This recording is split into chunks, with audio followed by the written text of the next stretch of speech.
When Shadows of Evil released 10 years ago, one of the most striking aspects of the map was the incredibly deep alien languages that were present in it. That's right, not one, but two. In the last video, we discussed how the Apothicon language was meant to play a larger role on the map.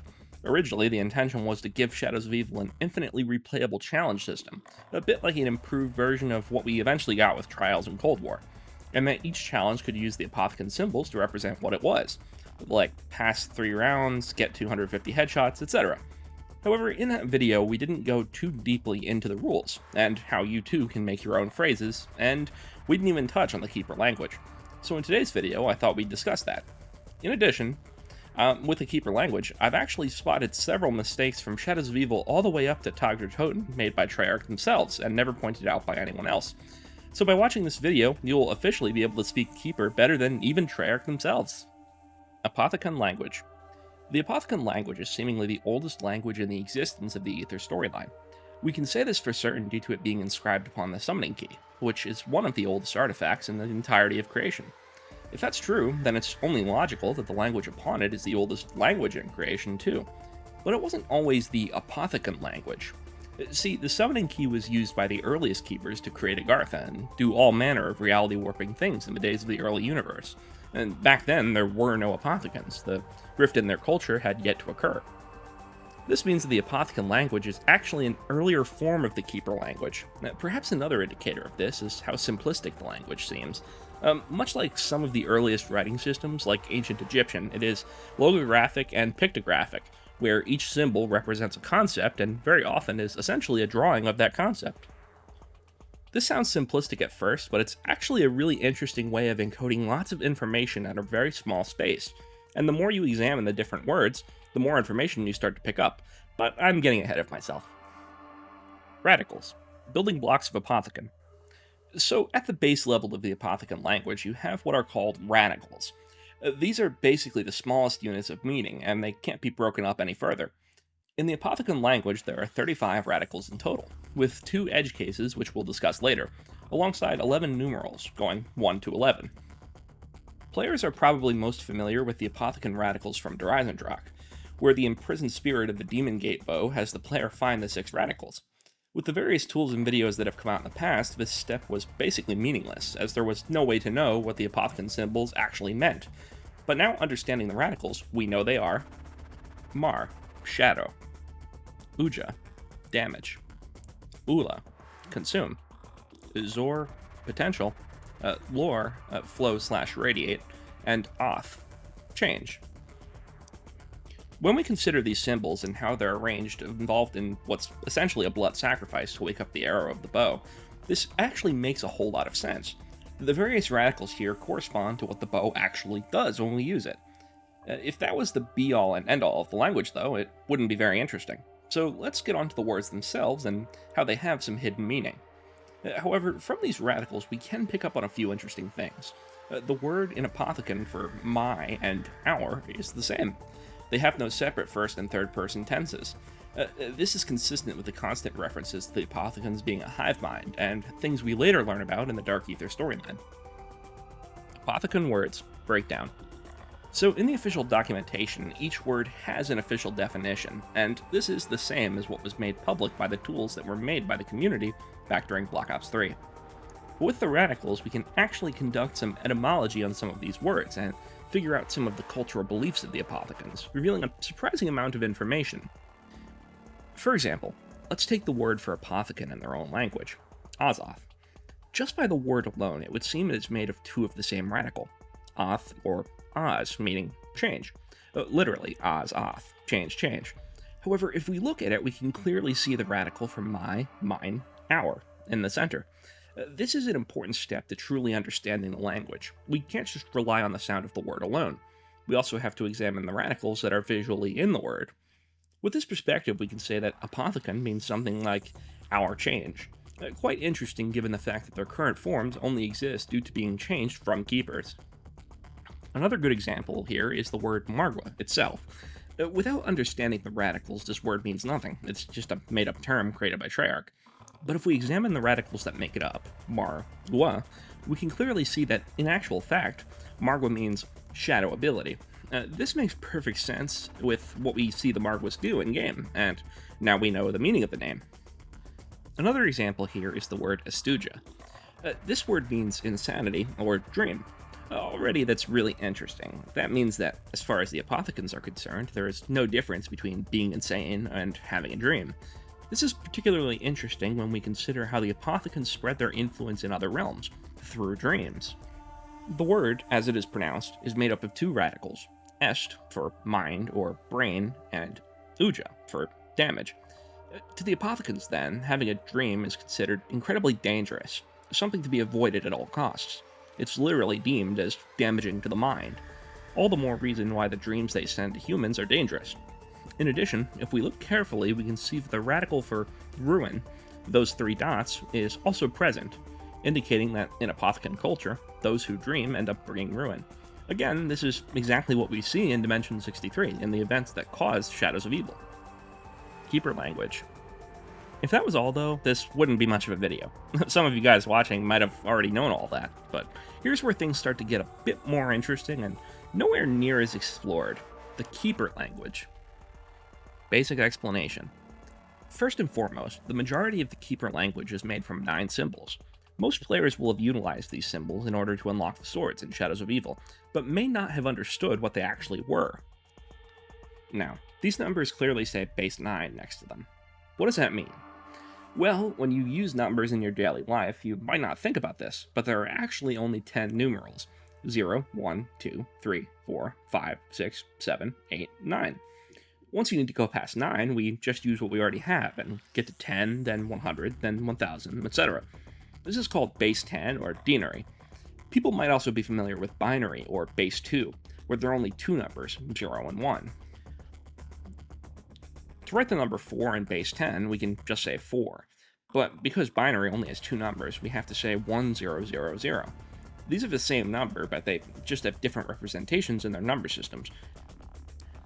Base 10 is a relatively new invention in human culture, and many cultures actually used to use base 60, or sexagesimal, which starts at 0 and goes till 59. We still use this today, in fact. 60 minutes in an hour, 360 degrees with measuring angles, etc. Why do we need to know all this?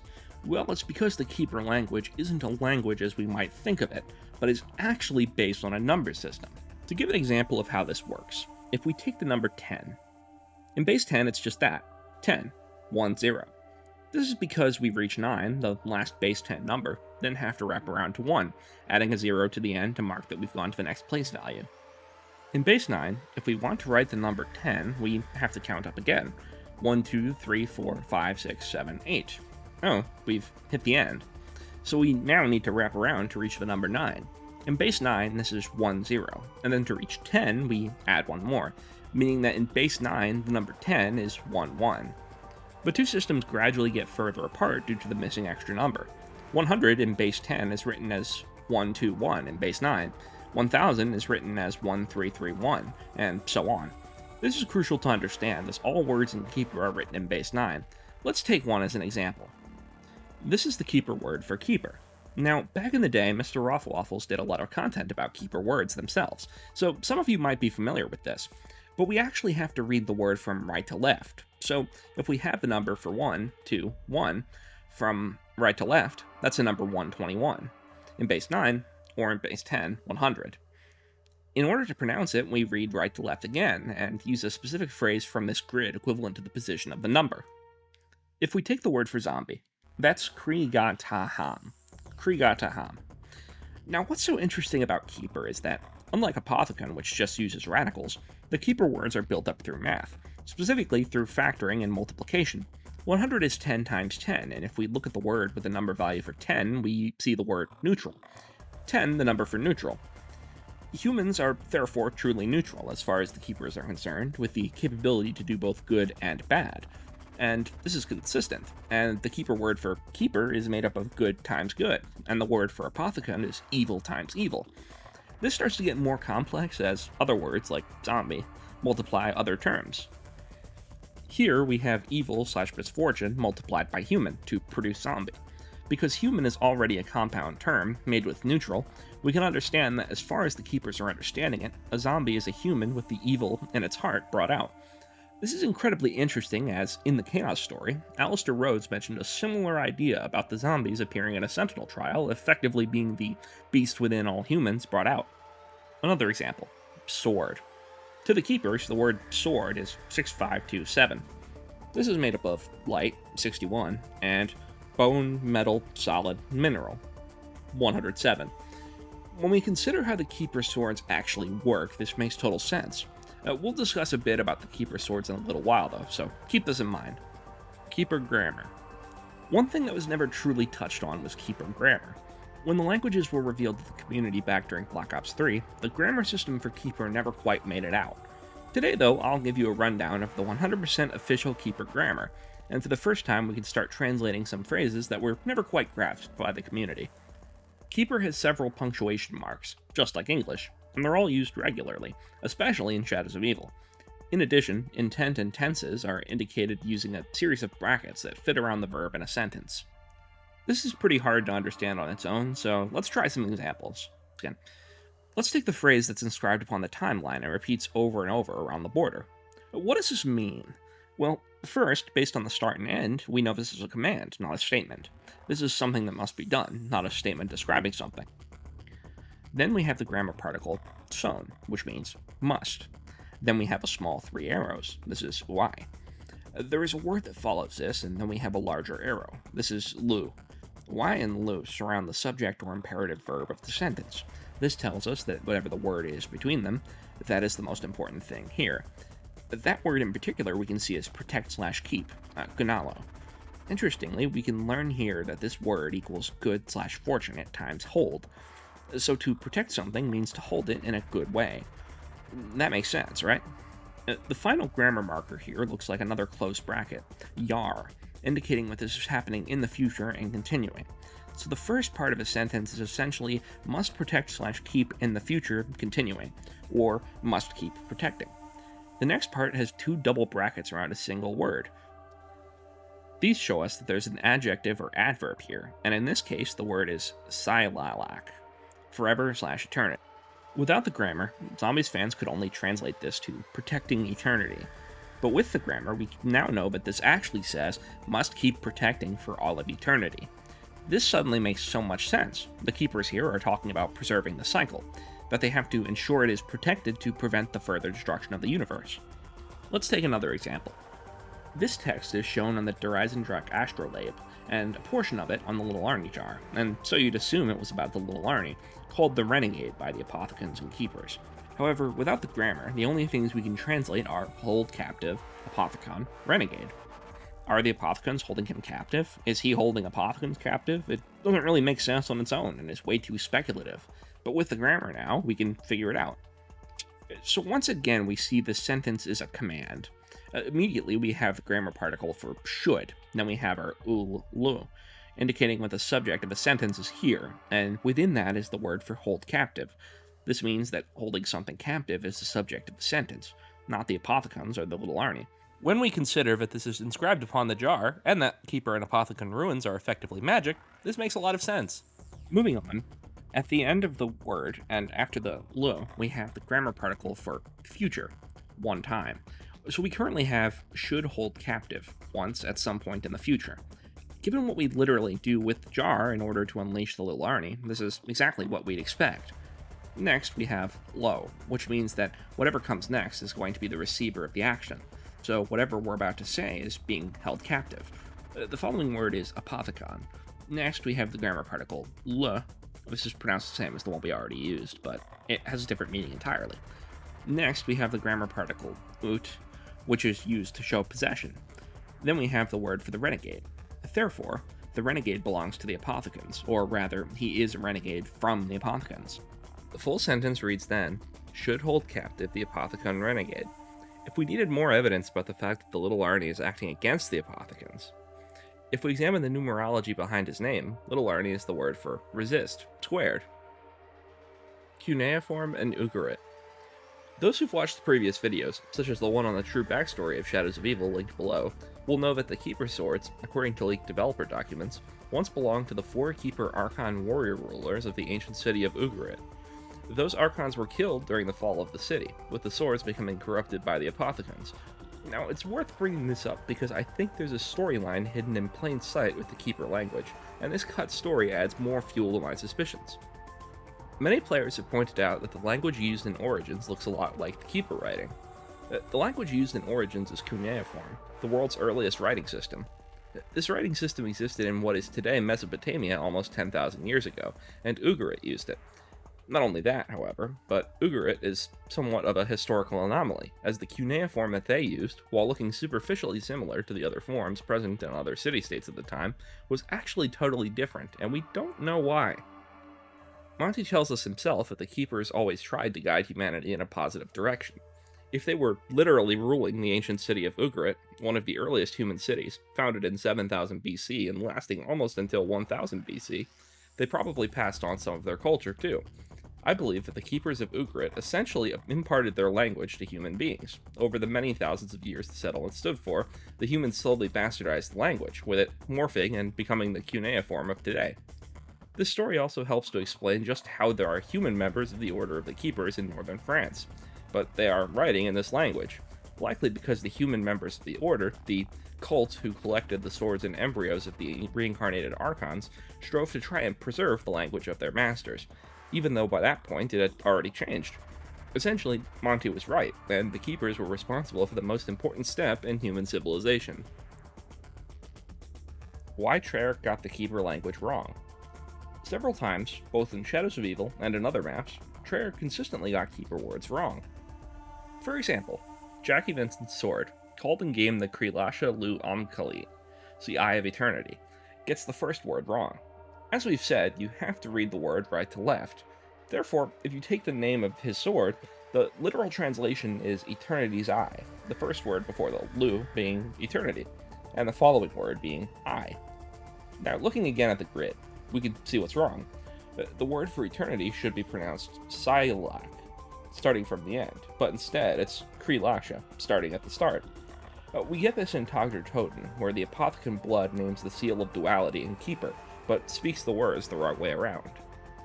Another example of a mistake in Keeper is in another one of the Astrolabe inscriptions. Now with the documentation, we get an official translation for this: those who cross must despair. However, the word used for despair is actually found nowhere on the internal documentation, even though it's in the same file as the word list.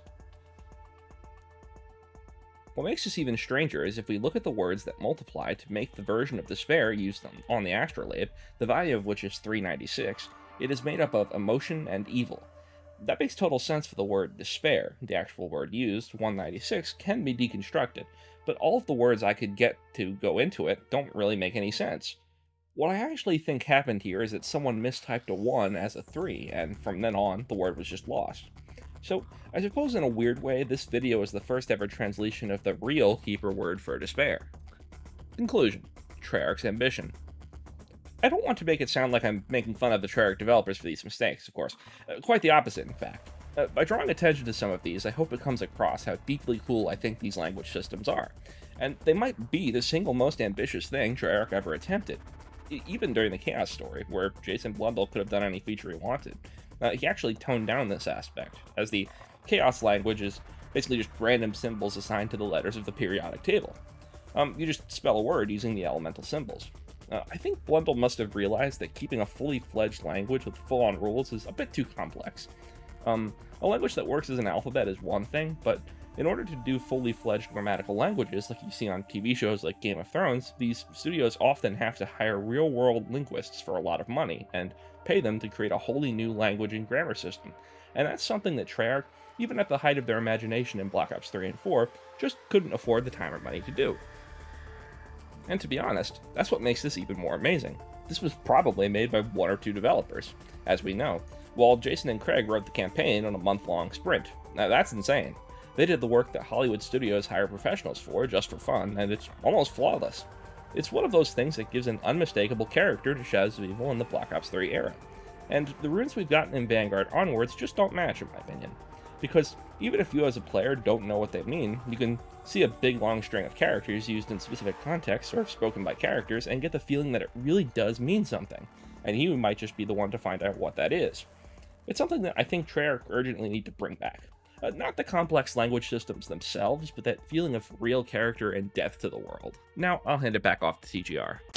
To conclude this video, I want to shout out the fact that I finally decided to make a Patreon and Cameo account, both of which will be linked below if you want to help support the channel. On Patreon, you can sign up for the lowest tier of just $1.50 a month to get exclusive access for my Discord, where we can discuss zombies lore, trivia, or whatever you desire. A place where you lot, my community, can better connect. Your names will also appear at the end of videos thanking you. For $5.50 a month, you get all of that, and I will be doing exclusive monthly Q&As. And for $16.50 a month, you again get all of that, and I will be doing exclusive lore videos, such as unpacking niche parts of the Treyarch documents I've been breaking down on my channel that don't as much suit a main channel video. For the highest tier, only for those with the ability to and who really want to help out the channel, you get special bonuses I've yet to determine and verbal shoutouts at the end of every video. Over on Cameo, I can do funny videos reading lines from zombies, memes like how do we tell him, birthday wishes for friends or family, or whatever else you desire, practically anything. Of course, none of this is necessary, just watching and enjoying the videos helps me immensely and I greatly appreciate it. However, I think it's about time I start setting up additional revenue streams because Zombies' popularity is tumultuous and always goes through ups and downs. As I'm sure you've lately seen on the channel, viewership is down a lot, we go through big highs when new games release, but then during these drought periods, I need more income stability so I don't have to worry as much about it and I can focus more on improving the quality of the content. My highest quality videos are not always the ones that best please YouTube algorithms, so instead, this way I can produce my best work knowing I don't have to think as much about how well the content's going to perform. So if you'd like to support me on Patreon for exclusive content or would like a simple Cameo message, you can do so to further support me via the links below, but only if you can afford it and you actually want to help me. Don't feel like you are forced to, don't worry, I'll survive. It would just help relieve some of the pressure during inconsistent periods on the channel so I don't have to solely rely on AdSense revenue and still maintain the sheer quantity and quality of content that I put out. Obviously I pump out literally a boatload of content and some of these are absolutely crazy projects over hour-long videos, so it's a lot on my plate, especially when these videos don't perform particularly well. And I've not been doing many sponsorships lately to help supplement revenue either, so it would greatly help. Thank you for any generous person once again who does kindly support the channel. It means the absolute world and will really help keep this boat afloat.